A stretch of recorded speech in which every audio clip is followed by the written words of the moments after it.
دی جائے اس حوالے سے ہمارے ساتھ موجود ہیں کرن ندیم جو کہ تجزیہ کار ہیں۔ کرن، بہت شکریہ قیمتی وقت کے لیے۔ بتائیے گا، مسلم لیگ نون کے اراکین کہتے ہیں کہ ہم ملاقات کرنا چاہتے ہیں اور عید کے روز خصوصی ملاقات کو اہمیت دے رہے ہیں، کیوں ملاقات نہیں کرنے دی جا رہی؟ ایسا کچھ بھی نہیں ہے کہ ملاقات نہیں کرنے دی جا رہی۔ باقی جتنے بھی قیدی ہیں ان کو جو فیسلٹیز دی جا رہی ہیں سیم وہی میاں نواز شریف صاحب کو دی جا رہی ہیں اور وہی دی جائیں گی قانون کے مطابق۔ کسی کو منع نہیں کیا۔ تھرسڈے ایک اسپیسیفک ڈے ہے ان کا اور اس پہ وہ آ کے ملتے ہیں تو ان کو کوئی نہیں روکتا، لیکن اگر وہ کہیں کہ روز اور عید پر اور یہاں وہاں ان کی ملاقاتیں کی جائیں تو ایک عام انسان کو جس نے چھوٹا موٹا کچھ جرم کیا ہوگا تو اس کو نہیں اگر فیسیلیٹیٹ کرنا تو اتنے بڑے مجرم کو کیسے کر سکتے ہیں جس نے خزانے خالی کر دیے یا ملک کا ایک انہوں نے نقصان کیا ہوا اس وقت اور وہ اس وقت جیل میں ہیں، تو ان کو اسی طرح ٹریٹ کیا جائے گا جیسے باقی قیدیوں کو کیا جاتا ہے۔ ٹھیک ہے۔ اچھا، یہ ہے کہ جس طرح عید کے روز ہی انہوں نے ملاقات کی، ایک جسے کہتے ہیں ڈیمانڈ کرنا، عام دنوں میں جس طرح ایک قانون لاگو کیا گیا کہ صرف خاندان کے 5 افراد مل سکتے ہیں، تو عید کے روز اگر ملاقات کرنے کی اجازت دی جاتی ہے، اس میں کیا ایسی دقت پیش آتی ہے؟ دیکھیں، اس طرح ہر شخص، ہر شہری چاہتا ہے کہ عید کے دن اپنے قیدیوں سے، اپنے بہن بھائیوں سے یا جو کوئی بھی ہیں وہ ہمارے لیے، آپ کے لیے مجرم ہے، لیکن ریلیٹیوز کے لیے، رشتہ داروں کے لیے تو وہ مجرم نہیں ہوتے نا۔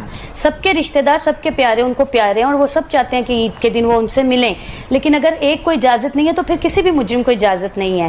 قانون سب کے لیے ایک جیسا ہے، بس اس کے علاوہ اور کوئی مسئلہ نہیں ہے۔ پنجاب حکومت کا صرف یہ موقف ہے کہ ایک ہی طرح کا ٹریٹ کیا جائے گا میاں صاحب کو بھی اور باقی قیدیوں کو بھی۔ ٹھیک ہے۔ اگر مسلم لیگ نون چاہے کہ ہم کسی قانونی پہلو کو دیکھتے ہوئے اجازت مانگے ملاقات کی، تو کیا ان کے پاس کوئی راستہ ایسا بن سکتا ہے؟ یہ قانونی پہلو ایسا کوئی بھی نہیں ہے جس میں ایک قیدی کو صرف سپیریئر کر دیا جائے اور باقی سب کو ڈاؤن کر دیا جائے، کہ ان کے پاس یہ حق نہیں ہے کہ اپنے رشتہ داروں کو عید کے دن ملے اور باقیوں کے پاس حق ہے کہ رشتہ داروں کو ملے۔ ایسا کچھ بھی نہیں ہے، صرف ایک ہی قانون ہے اور وہ سب کے لیے ایک جیسا ہی ہے۔ ٹھیک ہے۔ کرن ندیم ہمارے ساتھ موجود ہیں، تجزیہ کار ہیں، اور اس حوالے سے ہمیں بتا رہی تھی کہ قانونی پہلوؤں کو دیکھتے ہوئے کس طرح دیکھا جائے گا، آگے معاملات آگے بڑھایا جائے گا۔ اس حوالے سے ہم بات تو کریں گے کرن سے، لیکن بڑھتے ہیں بیورو چیف لاہور انگ ایاز شجاع کی جانب اور ان سے ہی مزید جانتے ہیں۔ ایاز شجاع، جیسا کہ لاہور کے لیے 1 ارب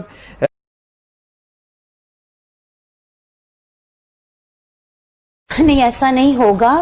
یہ نئی حکومت اس کے لیے بہت سے پروجیکٹس نہیں لا رہی ہے، اس کی انفورسمنٹ کے لیے ان کی سڑکوں کو پھر سے مرمت کر لی جائے گی۔ تو آپ یہ دیکھیں کہ بھگتنا عوام کو پڑ رہا ہے، جو یہ ایک سفید ہاتھی، اور یہ ایک حقیقت بن چکی ہے کہ یہ سفید ہاتھی بن چکا ہے۔ سڑکیں آج سے نہیں، سالوں سے ٹوٹی ہوئی ہیں جن کی مرمتیں پچھلی حکومت نے نہیں کروائی تھی، لیکن اب کروائیں گے۔ اور ایسا بھی غلط ہے کہ سارا بجٹ لاہور پہ ہی لگا دیں گے۔ جنوبی پنجاب بھی تو ہمارا اپنا حصہ ہے، پہلے اس کے ساتھ سوتیلے والا ہو رہا تھا سلوک، تو اب لاہور کے ساتھ نہیں ہوگا۔ سب کے ساتھ پنجاب حکومت مل کر چل رہی ہے، سارے علاقے کو، سارے پنجاب کو، جنوبی کو بھی اور شمالی کو بھی، اس کو مل کر وہ چلا رہے ہیں اور مل کر ان پر بجٹ لگ رہا ہے۔ ایسا نہیں ہے کہ صرف لاہور پہ ہی اب لگے گا یا صرف میٹرو پر اب ہم سارا پیسہ لگوا دیں گے، ایسا نہیں ہوگا۔ جنوبی پنجاب پہ بھی اور لاہور پہ بھی ایک جیسا لگے گا اور میٹرو پہ ڈیولپمنٹ آتی رہے گی ساتھ ساتھ۔ چند دن قبل اجلاس منعقد ہوا تھا، وزیر اعلیٰ پنجاب نے صدارت کی تھی، اور اس میں جو گرانٹس کی منظوری کے حوالے سے جب بات کی گئی تو زیادہ گرانٹس جنوبی پنجاب صوبے کو دی گئی۔ اس میں کوئی شک نہیں، جنوبی پنجاب بھی پاکستان کا حصہ ہے اور اس پر فوکس ہونا چاہیے، لیکن لاہور کے لیے بڑی ہی محدود سی گرانٹ رکھی گئی ہے۔ کیا سمجھتی ہیں کہ یہ لاہور کے تمام مسائل ختم کر دے گی یا ان کو مکمل طور پر خاتمے کے لیے بہتر ہے؟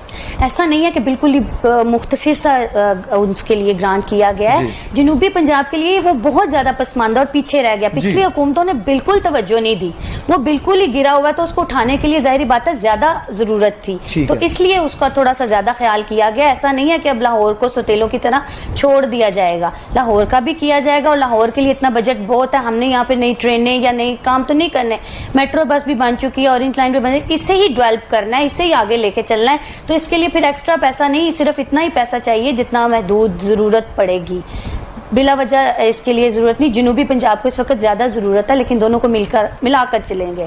جی ٹھیک ہے۔ کرن ندیم ہمارے ساتھ رہیے گا، آپ کا اہم تجزیہ ہے اور ہمارے سر آنکھوں پر ہے، آپ نے ایک موڑ پر روشنی ڈالی ہے، کیا معاملات ہے، کس طرح دیکھے جا رہے ہیں۔ اس ایک خبر موصول ہوئی ہے، اس حوالے سے ہم جانیں گے نمائندہ لاہور انگ زبیر ساجد ڈھلوں سے۔ زبیر، بتائیے گا، اطلاعات موصول ہو رہی ہیں کہ قیدی رہنما جو ہے ان کے ساتھ ملاقات